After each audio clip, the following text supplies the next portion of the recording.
नमस्कार दोस्तों, मैं किरण हुड्डा आपका मेरे चैनल पर स्वागत करती हूँ। दोस्तों, मैंने ये सीरीज़ शुरू की है सभी एग्ज़ाम्स के लिए, जैसे पीआरटी, टीजीटी, पीजीटी में जो साइकोलॉजी आती है या पेडागोजी आती है, उसके लिए मैंने ये सीरीज़ स्टार्ट की है।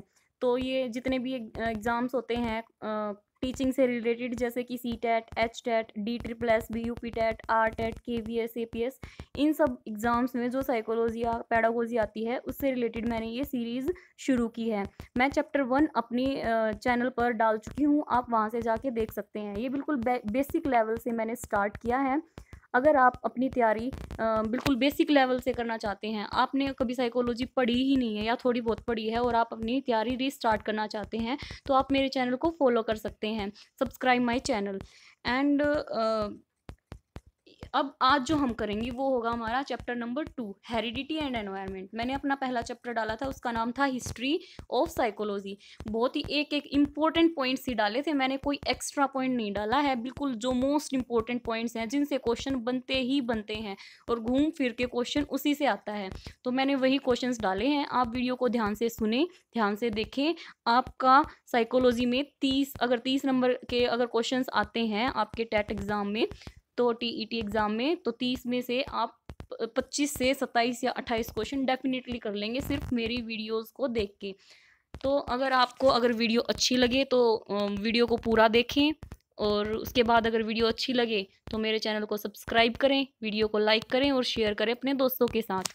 चलिए शुरू करते हैं। तो हमारे चैप्टर का नाम है हेरिडिटी एंड एनवायरनमेंट। हेरिडिटी को हम क्या बोलते हैं? वंशानुक्रम। और एनवायरनमेंट को क्या बोलते हैं? वातावरण। तो अब हम एज अ होल दोनों शब्दों को अगर देखें तो बच्चों के विकास में, बच्चों की डेवलपमेंट में वंशानुक्रम, हेरिडिटी और एनवायरनमेंट का बड़ा महत्व है। क्योंकि वंशानुक्रम के द्वारा हमारी संरचना बनती है, हमारी बॉडी की शेप, आंखों का कलर एंड ऑल। ओके। और जीवित रहने के लिए हमें वातावरण की आवश्यकता होती है। अब वातावरण में हमारे आसपास की जितनी भी वस्तुएं होती हैं, हवा, पानी से रिलेटेड, धूप है, या फिर और हमारी जो भौतिक वस्तुएं हैं, खाना पीना, ये सब चीज़ें भी क्या होती हैं? काउंट होती हैं। तो हम क्या बोल सकते हैं कि किसी भी बच्चे की डेवलपमेंट में हेरिडिटी और एनवायरनमेंट का बहुत बड़ा रोल होता है। और ये वंशानुक्रम के द्वारा, वंशानुक्रम का रोल क्या होता है कि वंशानुक्रम से हमारी संरचना बनती है। ओके। और अगर हमें जीवित रहना है तो उसके लिए हमें किसकी आवश्यकता होगी? वातावरण की आवश्यकता। तो ये एज अ होल अगर एक चैप्टर अगर हम देखें तो इस चैप्टर में हम क्या पढ़ेंगे वो है कि बच्चों के विकास में वंशानुक्रम और वातावरण का महत्व क्या है। इसको अब हम डिटेल में पढ़ेंगे। सो वंशानुक्रम, वंशानुक्रम क्या होता है? हेरिडिटी क्या होती है? देखो, हमारे जो पेरेंट्स के जीन्स हैं, पेरेंट्स के जो जीन्स हैं या ट्रेट्स हैं, पेरेंटल, माता पिता के जो गुण होते हैं, वो ट्रांसफर होते हैं किसमें? प्रोजीनीज में। प्रोजीनी यहाँ पे क्या है? बच्चों में। ओके। नेक्स्ट जनरेशन, प्रोजीनी का मतलब यहाँ पे क्या है? Next generation, next generation. So parental genes जब ट्रांसफर होते हैं प्रोजीनीज में, तो उसको हम क्या बोलते हैं? हेरिडिटी। अब हमें पता है कि जो ह्यूमन बींग होता है उसमें क्रोमोजोम के पेयर कितने होते हैं? ह्यूमन बींग है, इससे मैं आपको एक साइंस का क्वेश्चन भी बता देती हूँ, बायोलॉजी का। ह्यूमन बींग का जो साइंटिफिक नेम है वो है Homo sapiens. Homo sapiens, SAPIENS है होमो सैपियंस। तो होमो सैपियंस क्या है? एक साइंटिफिक नेम है ह्यूमन की स्पीस का। हमारी जो प्रजाति है ना, उसका साइंटिफिक नेम क्या है? Homo sapiens. तो जो होमो सैपियंस होती है उसमें क्रोमोजोम होते हैं, जैसे बोलते हैं ना डीएनए, आरएनए, ऐसे। तो डीएनए, आरएनए सुना होगा आपने, डीएनए फिंगरप्रिंटिंग वगैरह हमारे पेरेंट्स से मैच हो जाता है, कुछ वैसा वैसा सिस्टम है, वो ज़्यादा डीप में हो जाएगा। तो आपको बस इतना याद रखना है कि हमारे अंदर क्रोमोजोम्स होते हैं। ह्यूमन बीइंग के अंदर, जो ह्यूमन स्पीस है उसके अंदर क्या होते हैं? क्रोमोजोम्स होते हैं। तो जो क्रोमोजोम्स होते हैं उसके जो हैं वो टोटल अगर हम देखें तो वो कितने होते हैं? 46। कितने होते हैं? 46। अगर हम पेयरिंग में बात करें तो कितने होते हैं? 23 पेयर। तो मेल में भी कितने होते हैं? 23 पेयर। फीमेल में भी कितने होते हैं? 23 पेयर। लेकिन एक मेल में क्या होता है? 22 पेयर्स तो मेल और फीमेल दोनों में सेम रहते हैं। क्या रहते हैं? सेम रहते हैं।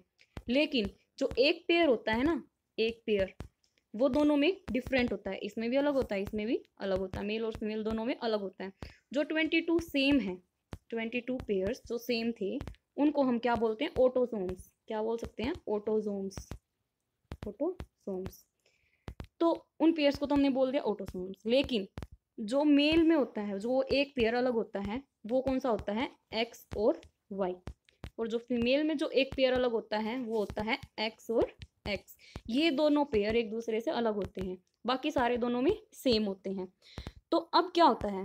जो बच्चे का जो जेंडर है, या फिर हम बोल सकते हैं जो सेक्स है, वो डिटरमाइन होता है मेल और मेल क्रोमोसोम का जो एक पेयर होता है, इससे डिसाइड होता है। क्योंकि पेरेंट्स होते हैं मेल से, अगर मान लो मेल से दो हमारे क्या है, क्रोमोसोम का एक पेयर है, और फीमेल एक्स एक्स होगा, तो देखिए X Y from male and X X from female.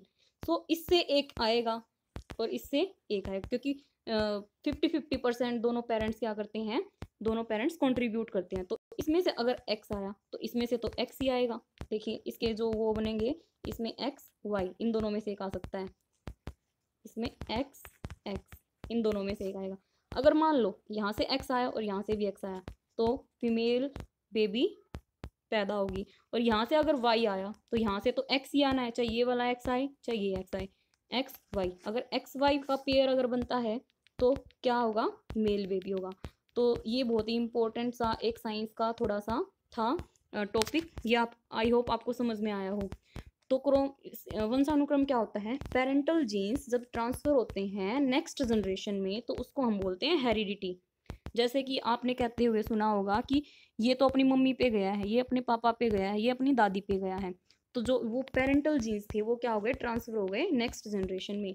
ठीक है, इसका नाक अपनी मम्मी पे है, इसका जो है होठ अपने पापा पे, कुछ ऐसा। ओके, तो अगर हम और डीप लेवल में जाएं तो क्रोमोसोम के नंबर कितने होते हैं? 46 होते हैं। लेकिन अगर आपसे पूछ लिया जाए क्रोमोसोम के पेयर्स कितने होते हैं, तो आपको आंसर देना है 23 पेयर्स। कितने पेयर्स? 23 pairs, sorry 23 pairs. और मेल में जो एक पेयर अलग होता है उसको बोलते हैं, उसमें कौन कौन से जीन्स होते हैं? X Y. और फीमेल में जो अलग होते हैं वो कौन से जीन होते हैं? X x. तो और जो 22 होते हैं, 22 जोड़े होते हैं, 22 pairs are same in male as well as in female, so we call them autosomes. Okay, next. अच्छा, अब देखो एक इंपॉर्टेंट सा क्वेश्चन है, कई बार पूछ लिया जाता है कि who is father of heredity? Heredity वंशानुक्रम के पिता कौन है? तो आंसर होगा हमारा ग्रिगोर मेंडल। क्या होगा? Grigor Mendel. ये मोस्ट इंपॉर्टेंट है, इसको आप ध्यान से देखें। क्या होगा? फादर ऑफ हेरिडिटी कौन है? ग्रिगर मेंडल। वंशानुक्रम के पिता कौन है? ग्रिगर मेंडल। ओके, चलिए ये टॉपिक हुआ हमारा खत्म। अब ये पढ़ने से पहले, इंपॉर्टेंस ऑफ हेरिडिटी पढ़ने से पहले, मैं आपको एक डेफिनेशन बोल के बता देती हूँ, ओरली बताती हूँ कि हाँ वंशानुक्रम है क्या। ये कई बार पूछ ली जाती है, इसलिए मैं आपको बता देती हूँ। डगल्स और हॉलैंड के अनुसार उन्होंने क्या कहा था कि वंशानुक्रम, क्या कहा था उन्होंने? एक मिनट। उन्होंने क्या कहा था? According to Douglas and Holland, उन्होंने क्या कहा था? वंशानुक्रम के अंतर्गत सभी रचनाएं, भौतिक विशेषताएं, कार्य या क्षमताएं जो उन्होंने अपने माता पिता से तथा पूर्वजों से अर्जित किए होते हैं शामिल हैं। मतलब उन्होंने कहा था कि वो सारी रचनाएं, हमारी जो शारीरिक बनावट है या भौतिक विशेषताएं हैं या किसी भी काम को करने की क्षमता है या कोई भी काम करने का हमारा तरीका है, तो वो हम अपने माता पिता से या हमारे जो पूर्वज हैं उनसे हमने क्या किए होंगे? अर्जित किए हैं। ओके, तो मेन जो घुमा फिरा के जो इसका जो मेन एम है वो यही है वंशानुक्रम का, कि हमारे जो पेरेंटल जीन्स होते हैं, पेरेंट्स के जो ट्रेट्स हो सकते हैं, ट्रेट्स का मतलब क्या होता है? गुण। क्या होता है? गुण। तो जो ट्रेट्स होते हैं वो जब ट्रांसफर हो जाते हैं किसमें? प्रोजीनीज में, नेक्स्ट जनरेशन में, then we can say that heredity, it is called heredity. अब हम पढ़ लेते हैं कि इसका महत्व क्या है, इंपॉर्टेंस क्या है हेरिडिटी की। पहली इंपॉर्टेंस क्या है? डिफरेंसेस। जो हेरिडिटी होती है उसी से ही व्यक्तियों में क्या पाई जाती हैं? विभिन्नताएं या डिफरेंसेस पाए जाते हैं। और इन्हीं भिन्नताओं के आधार पर अध्यापक अपनी शिक्षा प्रक्रिया का समायोजन करता है।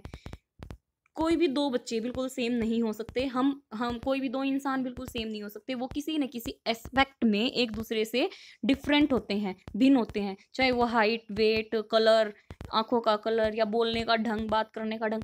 हो सकता है कि दो ट्विंस हैं, वो बिल्कुल सेम दिखते हैं, बिल्कुल सेम जैसे कपड़े पहनते हैं, लेकिन हो सकता है कि उनकी समझने की क्षमता एक जैसी ना हो।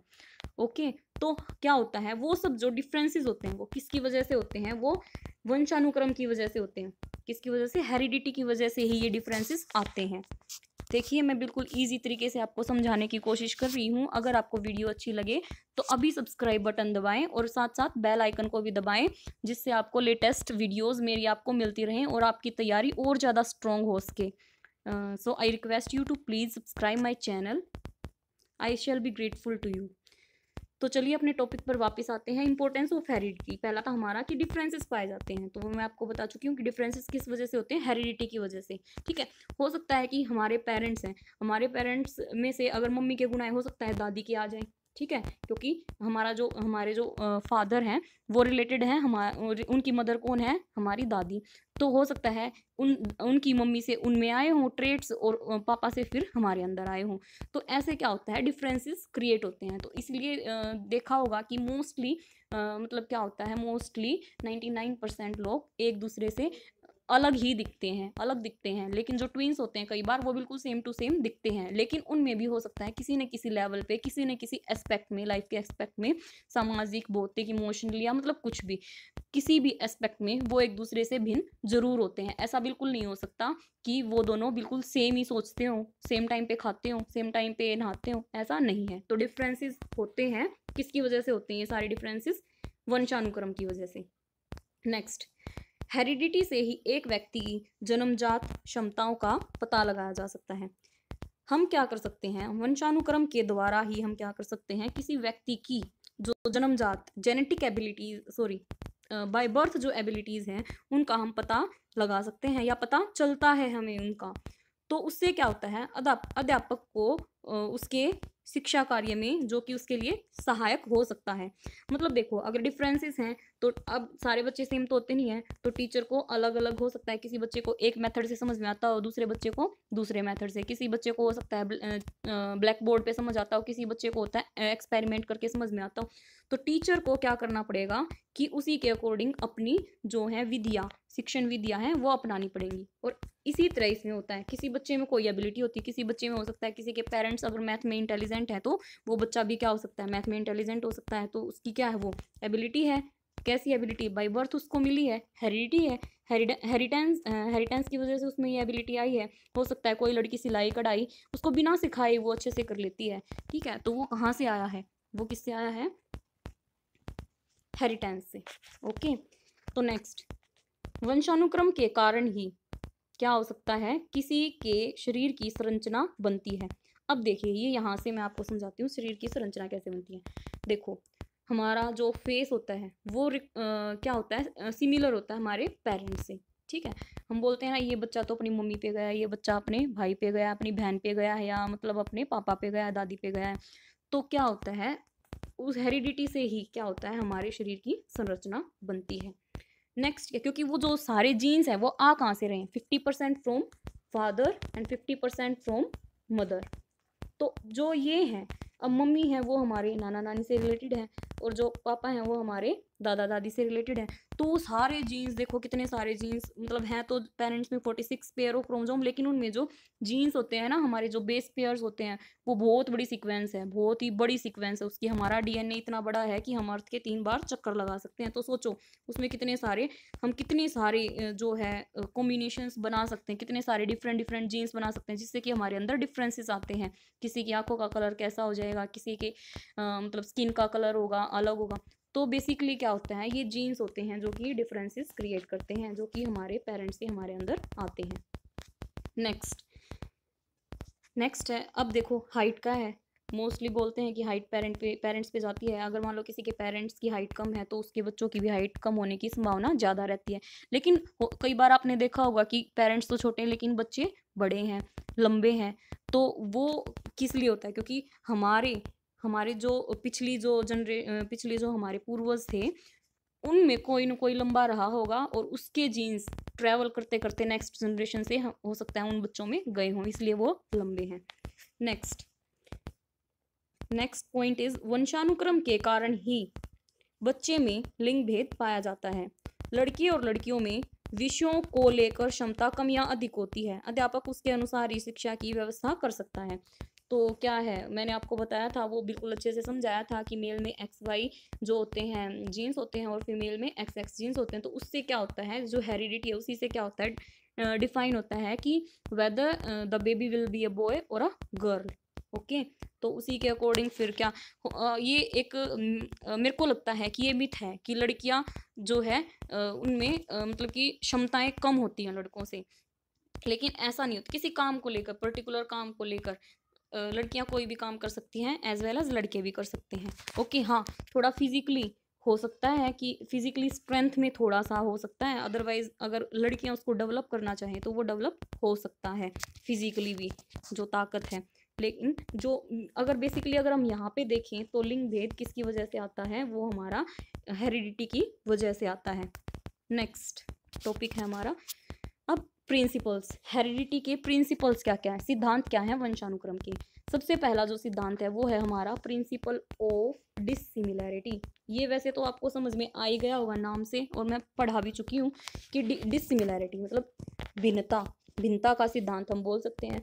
तो इसमें क्या होता है कि सब एक दूसरे से भिन्न होते हैं, अलग होते हैं। पिछली बार मैंने बताया था ना, डिफरेंसेस पाए जाते हैं, तो वही है ये। भिन्नता के सिद्धांत के अनुसार बच्चों में भिन्नता पाई जाती है, क्या पाई जाती है, डिसिमिलैरिटी, एक दूसरे से वो अलग होते हैं। अब भिन्न पाए जाने के कारण क्या होता है, भिन्न पाए जाने का कारण क्या होता है, वही है हमारे पेरेंट्स से जो जीन ट्रैवल करके आए हैं, हमारे अंदर जो जीन्स आए हैं, जो डोमिनेटिंग जीन्स है वही हमारे अंदर बाहर दिखेंगे, जो डोमिनेटिंग जीन्स है वही अपने आप को एक्सप्रेस कर पाएंगे। तो जो हमारी डिसिमिलैरिटी का कारण है, जो हम एक दूसरे से अलग दिखते हैं, हमारा बिहेवियर दूसरों से अलग है, या जो कुछ भी है, जिस भी एस्पेक्ट में हम एक दूसरे से अलग हैं, तो उसका मेन रीज़न क्या है, हमारे पेरेंट्स के जीन्स।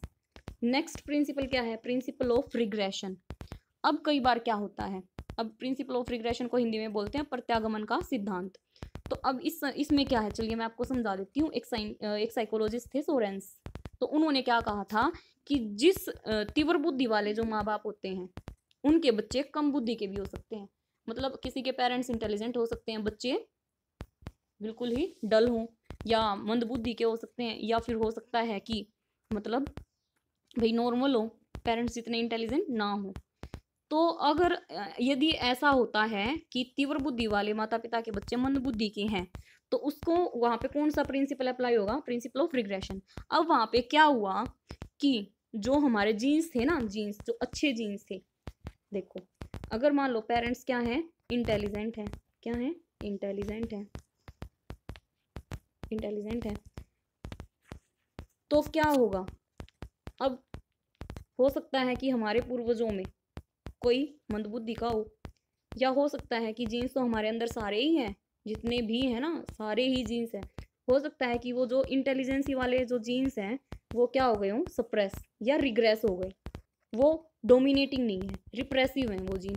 अब जो डोमिनेटिंग जीन्स हैं वो कौन से हैं, जो इंटेलिजेंसी वाली जीन्स नहीं है, मंदबुद्धि वाले जीन्स हैं, वो क्या हो गए हमारे एक्टिवेट, या फिर हम क्या बोल सकते हैं, डोमिनेट हो गए, जिसकी वजह से जो इंटेलिजेंसी वाले जो जीन्स थे वो दब गए और कौन से जीन्स उभर कर आए, मंदबुद्धि वाले। तो इसलिए प्रिंसिपल ऑफ रिग्रेशन में भी किसका हाथ होता है, वंशानुक्रम का। हेरिडिटी की वजह से ही हो सकता है कि तीव्र बुद्धि वाले माँ बाप के बच्चे कम बुद्धि के भी हो सकते हैं।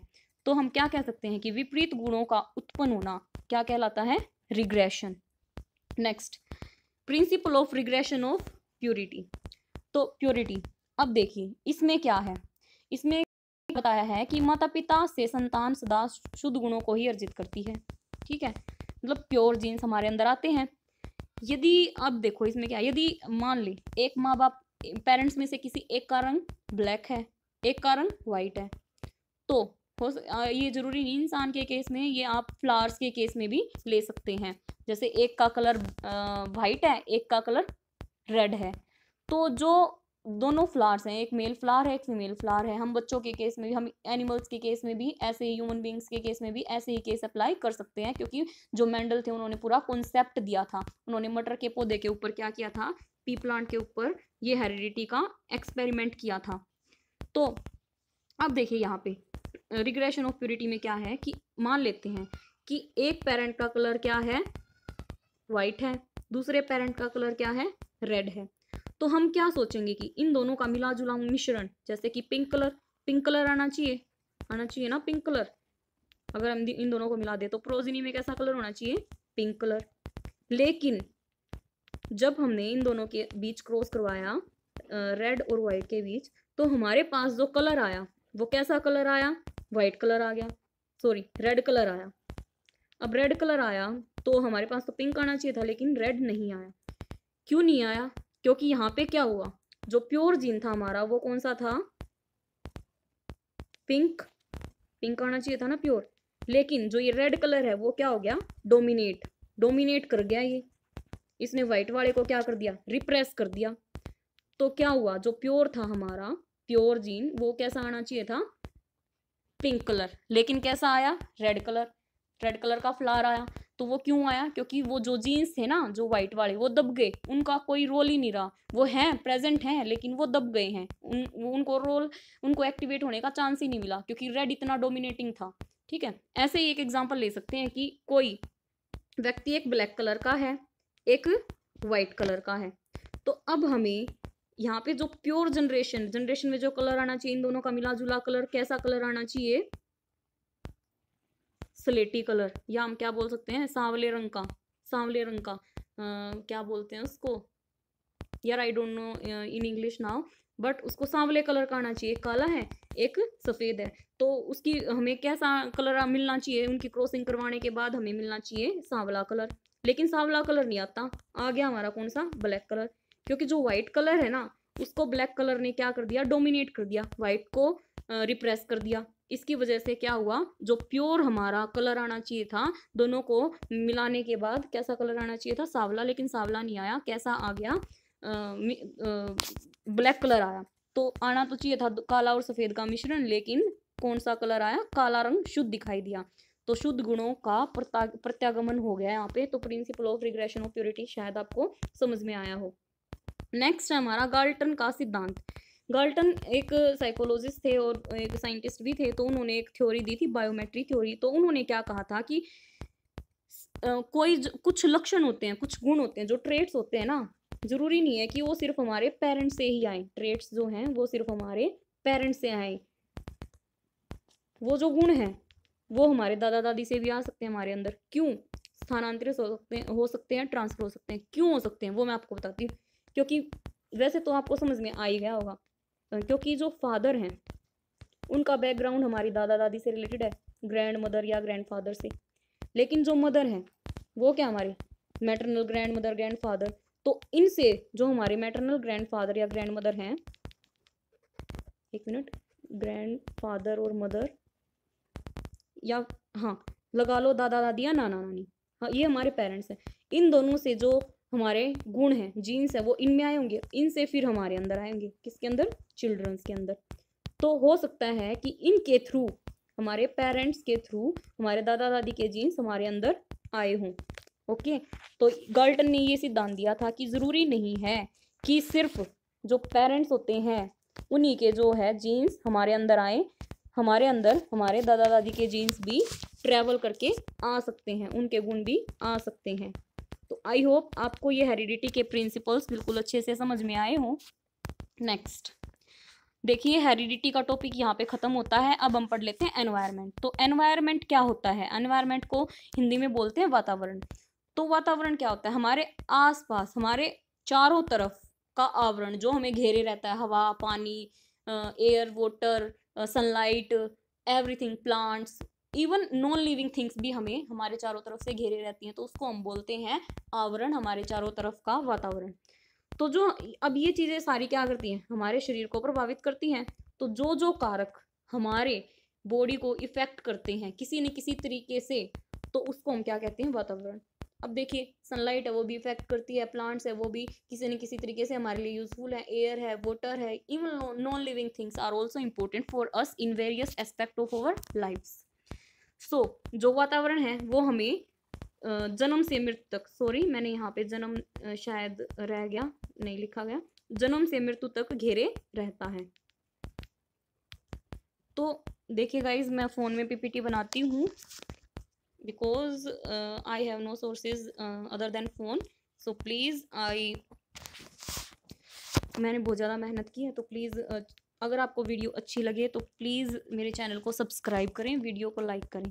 तो चलिए अब देख लेते हैं वातावरण, एनवायरनमेंट के बारे में। तो ये टाइप्स पढ़ने से पहले मैं आपको एक इम्पोर्टेंट वातावरण की एक डेफिनेशन बता देती हूँ वुडवर्थ के अनुसार। वुडवर्थ ने क्या कहा था? अकॉर्डिंग टू वुडवर्थ, वातावरण में वे सभी बाह्य तत्व आ जाते हैं जिन्होंने व्यक्ति को जीवन आरंभ करने के समय से प्रभावित किया। बिल्कुल ईजी है, जो मैंने आपको समझाया उससे बाहर कुछ नहीं है, ये कितनी भी डेफिनेशन दे दें मतलब सबका एक ही होगा।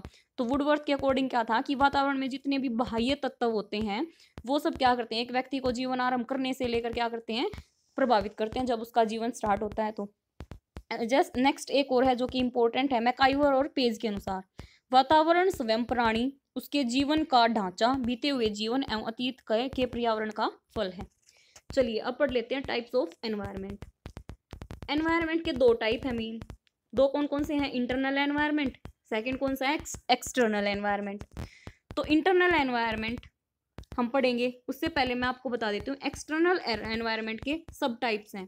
तो जो पहला टाइप है फिजिकल एनवायरनमेंट, दूसरा है सोशल एनवायरनमेंट, तीसरा इमोशनल और चौथा मेंटल। और भी हो सकते हैं इसके एक्सटर्नल एनवायरनमेंट में, लेकिन मेन जो है वो ये चार हैं।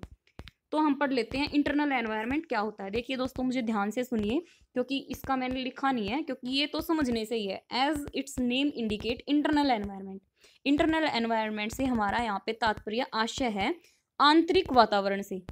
आंतरिक वातावरण से मतलब कि जो जन्म से पहले वातावरण से है, जन्म से पहले जो सामान्यतः 9 महीने माँ के पेट में मिलता है, मतलब जब गर्भावस्था में की स्थिति होती है तब उसको हम क्या बोलते हैं? आंतरिक वातावरण। माँ के पेट के अंदर जो हमें वातावरण मिलता है जब हम माँ के गर्भ में होते हैं 9 महीने, तो उसको हम बोलते हैं इंटरनल एनवायरनमेंट। गर्भावस्था में जब बच्चे का विकास हो रहा होता है ना, तो आंतरिक तत्व, इंटरनल जो फैक्टर्स होते हैं उसके विकास को क्या करते हैं? प्रभावित करते हैं। फॉर एग्जाम्पल के लिए मैं आपको बताती हूँ इंटरनल एनवायरनमेंट किसी बच्चे को कैसे इफेक्ट करता है या कैसे उसकी डेवलपमेंट पर प्रभाव डालता है। अगर माँ शारीरिक रूप से कमजोर है और वो पूर्ण रूप से अपना कंप्लीट न्यूट्रिएंट्स, अपना अच्छी तरीके से आहार मतलब खाना नहीं खा रही है, तो बच्चा डेफिनेटली कमजोर ही होगा, ठीक है। लेकिन अगर दूसरी तरफ अगर हम देखें कि अगर माँ अच्छे से खाना पीना खा रही है, माँ शरीर से भी ठीक है, मतलब कमजोर नहीं है, तो बच्चा भी कैसे होने के चांसेस हैं? अच्छा हष्ट पुष्ट, अच्छा हेल्दी बेबी होने के चांसेस है। लेकिन दूसरी तरफ अगर देखें, अगर माँ गर्भावस्था के दौरान अगर नशीली वस्तुओं का सेवन करती है, क्या नशीली वस्तुओं का अगर सेवन करती है, तो क्या होगा? उसका जो इफेक्ट होगा ना वो बच्चे के डेवलपमेंट पर जरूर पड़ेगा, ठीक है। वो चाहे बैड ही इफेक्ट होगा। ओके, अब हम पढ़ लेते हैं एक्सटर्नल एनवायरनमेंट। एक्सटर्नल एनवायरनमेंट क्या होता है? माँ के गर्भ से बाहर आने के बाद, मीन्स जन्म लेने के बाद हमारे चारों तरफ का आवरण जो हमें घेरे रहता है जन्म से लेकर मृत्यु तक, उसको हम बोलते हैं बाह्य वातावरण या एक्सटर्नल एनवायरनमेंट। अब इस वातावरण में सभी कारक बच्चे के विकास को प्रभावित करते हैं। अब बाह्य वातावरण के प्रकार क्या हैं? Physical environment, social environment, emotional और मेंटल। भौतिक वातावरण में, फिजिकल एनवायरनमेंट में जो जो चीजें आती हैं वो कौन कौन सी हैं? फूड, क्या क्या है? फूड। दूसरा है temperature, okay sorry, food, temperature, और क्या क्या आता है? होम, हमारा घर, हाउस, HOUSE हाउस, और जलवायु, ओके, ह्यूमिडिटी, हमारा स्कूल। तो फिजिकल एनवायरनमेंट में ये सारी चीज़ें आती हैं, हवा, पानी, खाना पीना, ठीक है। हमारे आसपास का जो जलवायु कैसी है, ठीक है, सर्दी गर्मी, स्कूल, हॉस्पिटल, ये सारी चीज़ें। सोशल एनवायरनमेंट में कौन कौन सी चीज़ें आती हैं? सोशल एनवायरनमेंट में हमारे पेरेंट्स, परिवार के सदस्य, दादा दादी, मामा मामी, ये सब रिलेटिव्स, खेल के साथ ही, जैसे कि हमारे जो पीयर ग्रुप होता है उसके अंदर हमारे क्या होते हैं, हमारी एज ग्रुप के क्या होते हैं, बच्चे होते हैं या एज ग्रुप के साथी होते हैं, वो हमारे अध्यापक, हमारे नेबर्स, ये सब किस में आते हैं, सोशल एनवायरनमेंट में आते हैं।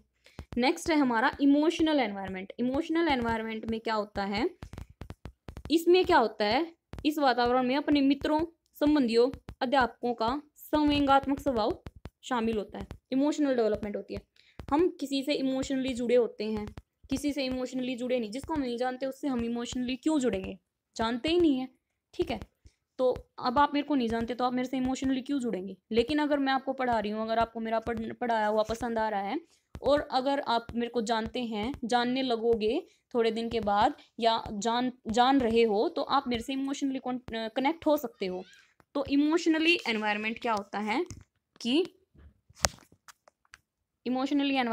है कि हम अपने मित्रों से, अपने संबंधियों से, अपने अध्यापकों से, जिनके हम कांटेक्ट में आते हैं, हम इमोशनली कांटेक्ट हो सकते हैं, और उससे हमारा क्या बनता है, इमोशनल एनवायरनमेंट बनता है।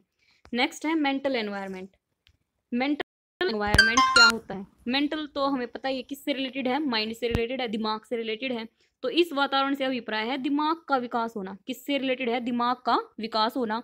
तो वातावरण के साथ समायोजन करके हम अपने दिमाग का विकास कर सकते हैं।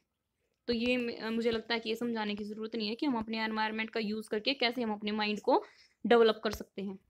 नेक्स्ट, अब किसी भी बच्चे पर एनवायरनमेंट और हेरिडिटी के क्या इफेक्ट पड़ते हैं, तो उसकी फिजिकल डेवलपमेंट पर इफेक्ट तो पड़ेगा ही पड़ेगा, मेंटल डेवलपमेंट पर भी पड़ेगा, उसकी इंटेलिजेंस पर भी पड़ता है, उसकी पर्सनैलिटी पर भी पड़ेगा, उसकी impact on my species of superiority पे पड़ेगा, सोशल स्टेटस पे, दो बच्चे हैं उन पे, या वर्सेटाइल इम्पैक्ट पड़ते हैं किसी भी बच्चों पे। अब मैं एक एक को जल्दी जल्दी बता देती हूँ कि कैसे इफेक्ट पड़ता है। तो सबसे पहला हमारा physical development.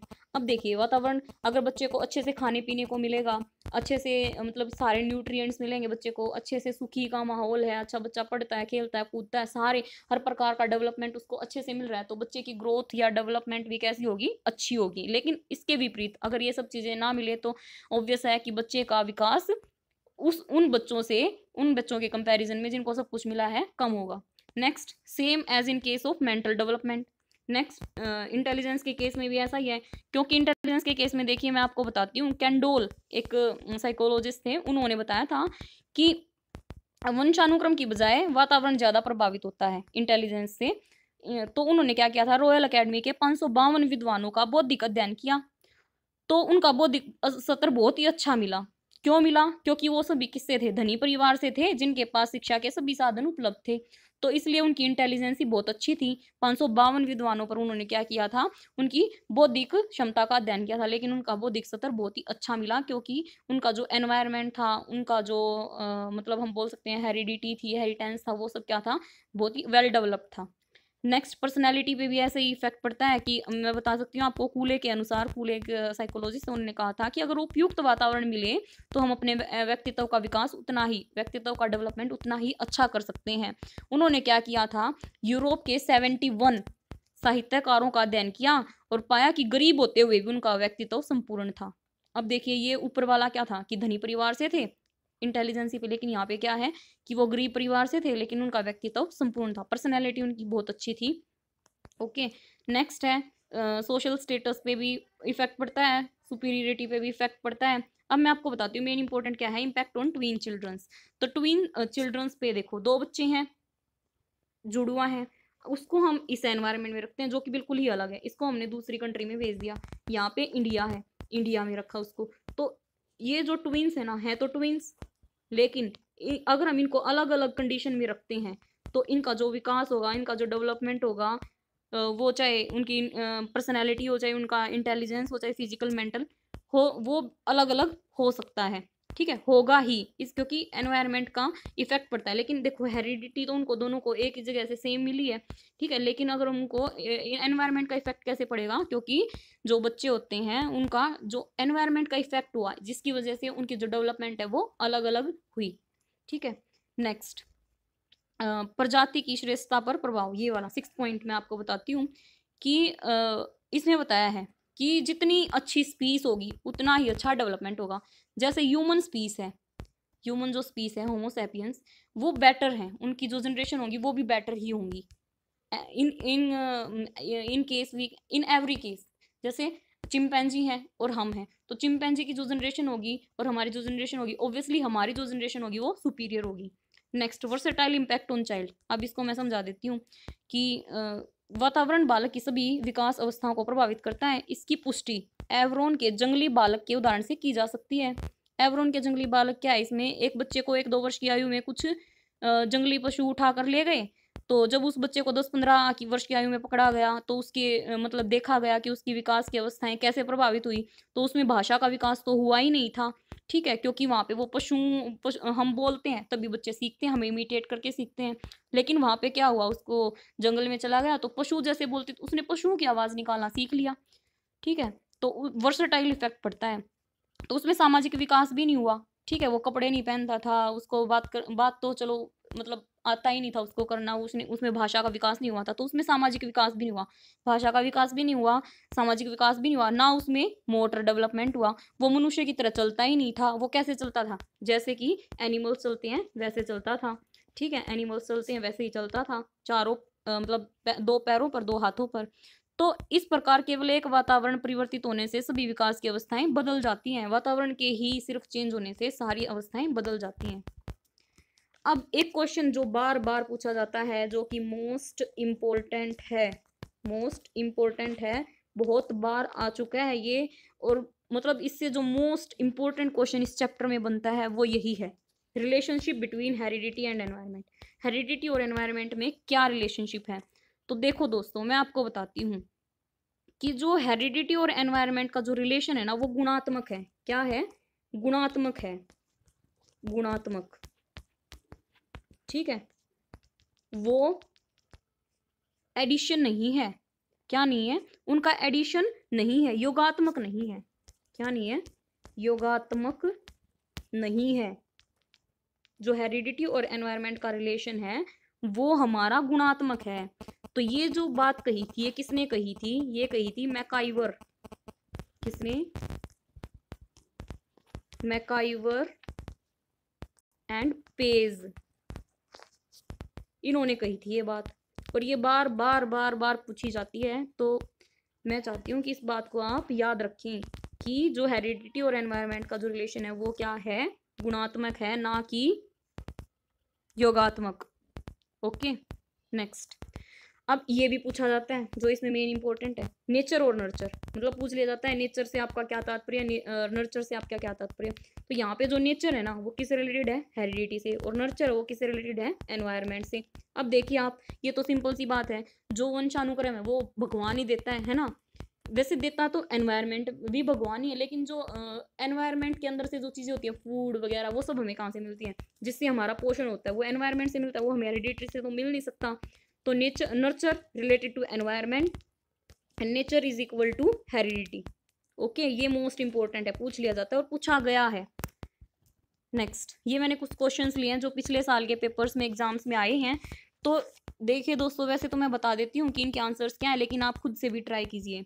Heredity is considered as a dash social structure. तो अनुवांशिकता को डैश सामाजिक संरचना माना जाता है। तो जो हेरिडिटी है वो तो क्या है भाई? प्राइमरी है, सेकेंडरी है, डायनामिक है या स्टैटिक है? तो इसका जो राइट आंसर हो जाएगा वो हो जाएगा डी, स्टैटिक है। क्या है? स्थिर है। देखिए, जो हेरिडिटी है वो, अब आप बोलोगे कि प्राथमिक क्यों नहीं है, है ना, गौण तो या डायनामिक तो हो नहीं सकती, तो इन दोनों में आप कंफ्यूज हो गए, प्राइमरी और स्टैटिक में। तो स्टैटिक क्यों है? जो हेरिडिटी है उसको हम बदल नहीं सकते, ठीक है। अगर मेल से अगर वाई क्रोमोसोम का कोई जीन, अगर मेल, ये 2 जीन्स हैं मेल के, अगर उसमें से वाई आ रहा है तो हम चेंज नहीं कर सकते, हम अपनी तरफ से एक्स नहीं लेके आ सकते। तो क्या है? ये स्थिर है। हेरिडिटी क्या है? सोशल।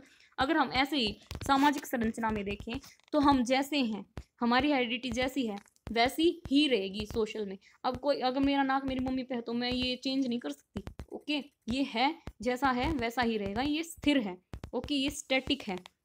ऐसे ही समाज में भी हम क्या होते हैं, समाज का जो सामाजिक संरचना है हमारी वो भी हम चेंज नहीं कर सकते, वो स्थिर है हेरिडिटी के बेस पे। नेक्स्ट है dash plays a significant role in the development of personality. इनमें से कौन सा है जो एक सिग्निफिकेंट रोल, महत्वपूर्ण भूमिका निभाता है हमारी पर्सनैलिटी के डेवलपमेंट में, व्यक्तित्व के विकास में? तो ऑप्शन है heredity, environment, a blend of heredity and environment, and D is number of examinations. तो परीक्षाओं की संख्या तो गलत ही है, ये दोनों हैं, दोनों ही क्या है, हेरिडिटी और एनवायरमेंट दोनों हमारी पर्सनैलिटी के डेवलपमेंट में एक सिग्निफिकेंट रोल प्ले करते हैं।